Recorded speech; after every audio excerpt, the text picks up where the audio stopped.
ఈ సంవత్సరం Saint లూయిస్‌లో 10 inches కంటే ఎక్కువ స్నోఫాల్ అయితే పడింది. ఇండియాలో ఉన్నప్పుడు స్నోఫాల్ ఎప్పుడు చూడలేదు కాబట్టి యూఎస్ వచ్చిన తర్వాత స్నోఫాల్ చూసేటప్పుడు చాలా ఎక్సైట్ అవుతాం. స్నో పడేటప్పుడు చూడడానికైతే చాలా బావుంటది. కానీ స్నో పడడం ఆగిపోయిన తర్వాతే అసలైన బాధలు స్టార్ట్ అవుతాయి.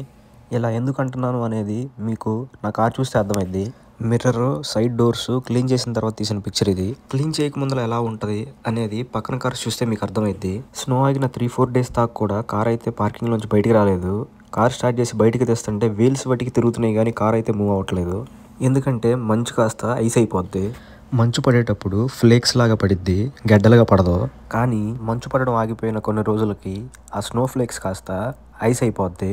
ఎందుకంటే డే టైంలో ఉండే సన్ రేస్ ఆ స్నోని స్లోగా మెల్ట్ చేస్తది. స్లోగా ఎందుకంటున్నాను అంటే సన్ రేస్ ఉన్నప్పటికీ టెంపరేచర్స్ అయితే మైనస్‌లో ఉంటది. అందుకు ఈ మెల్ట్ అయిన snow night time sun rays లేకపోవడం వల్ల ఫ్రీజ్ అయ్యి ఐస్‌గా మారతది. అందుకే ఈ స్నో టైంలో జర్నీ చేయడం అనేది చాలా డేంజరు. చిన్నపిల్లలు జారుడు బండ మీద జారుతున్నట్టు రోడ్డు మీద వెహికల్స్ అయితే అలా జారుతూ ఉంటాయి ఈ టైంలో. అందుకే స్నో పడడం ఆగిపోయిన తర్వాత డిపార్ట్మెంట్ ఆఫ్ పబ్లిక్ వర్క్స్ వాళ్ళు మెయిన్ రోడ్స్ అన్నీ ట్రక్స్ ద్వారా క్లీన్ చేస్తారు. ఈ వీడియో క్లిప్ అయితే స్నో పడడం ఆగిపోయిన 2 డేస్ తర్వాత మీరు చూస్తే రోడ్స్ తప్ప మిగిలిన ఏ ప్లేసెస్ కూడా మీకు కనపడవు. మొత్తం కూడా మంచుతో ఫిల్ అయిపోయి ఉంటది. ఈ మంచు మొత్తం కరిగిపోయి నార్మల్ అవ్వడానికి 2-3 వారాలు టైం అయితే పట్టింది.